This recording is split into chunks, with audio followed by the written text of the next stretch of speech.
నమస్తే. మీ ఇంట్లో ఆడవాళ్ళు బస్సులో వెళ్తున్నారా? అయితే ఈ వార్త మీకోసమే.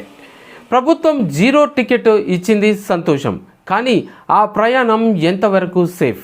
కిక్కిరిసిన బస్సులు, ఫుట్బోర్డ్ మీద వేలాడుతున్న ప్రయాణికులు.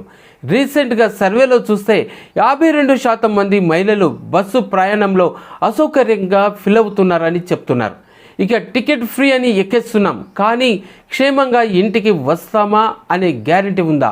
ఈరోజు మన స్టోరీ ఉచిత ప్రయాణం వెనుక దాగి ఉన్న ప్రమాద గంటికలు.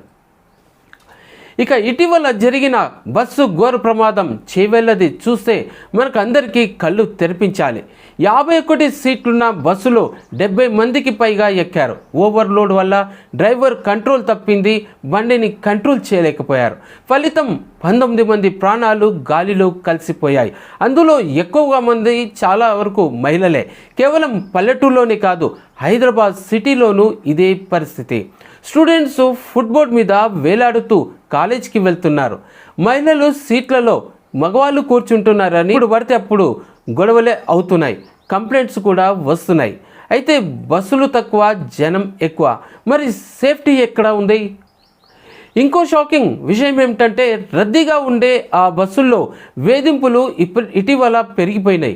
కాలు పెట్టడానికి చోటు లేనప్పుడు షీ టీమ్స్ ఎలా మహిళల్ని కాపాడతాయి అని మహిళలు నేరుగా నిలదీస్తున్న ప్రశ్న.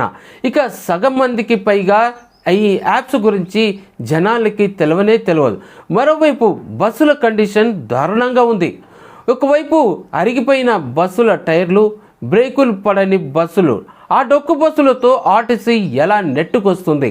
ఇక ఈ సంగతి ఇలా ఉంటే డ్రైవర్లు చాలా వరకు ఒత్తిడితో గురవుతున్నారు.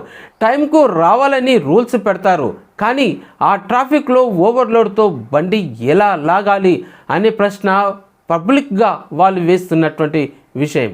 ఫ్రెండ్స్, ఇక్కడ మనం ఒక లాజిక్ మిస్ అవుతున్నాం. అదేంటంటే, మహాలక్ష్మి పథకం సక్సెస్ అని ప్రభుత్వం గొప్పగా చెప్పుకుంటోంది. కానీ దేని ఆధారంగా? టికెట్ల సంఖ్య ఆధారంగానా, లేక క్వాలిటీ ప్రయాణం అందిస్తున్నామనే ఆధారంగానా ఇది సక్సెస్? కొత్త బస్సులు కొంటున్నామంటున్నారు, అవి ఎక్కడ? రోడ్ల మీద కనిపించవే. పాత బస్సులకు రంగులేసి నడిపిస్తే అవి ఎన్నాళ్ళు ఆగుతాయి?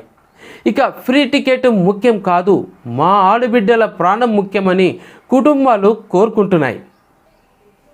ఇక చివరగా ప్రభుత్వానికి, ఆర్టీసీ యాజమాన్యానికి ఒక విన్నపం. ఉచిత ప్రయాణం ఒక గొప్ప వరమే, కానీ అది ప్రాణాంతకం కాకూడదు. వెంటనే బస్సుల సంఖ్య పెంచండి. కాలం చెల్లిన బస్సులను పక్కన పెట్టండి. ప్రేక్షకులారా, మీరు బస్సులో ప్రయాణిస్తున్నారా? మీరు ఎప్పుడైనా మీకు బస్సులో ప్రయాణిస్తుంటే భయం వేసిందా, లేదా ఇబ్బంది ఎదురైందా? మీ అభిప్రాయం కామెంట్లో తెలియచేయండి. మీ సమస్యను ప్రభుత్వం దృష్టికి తీసుకెళ్దాం.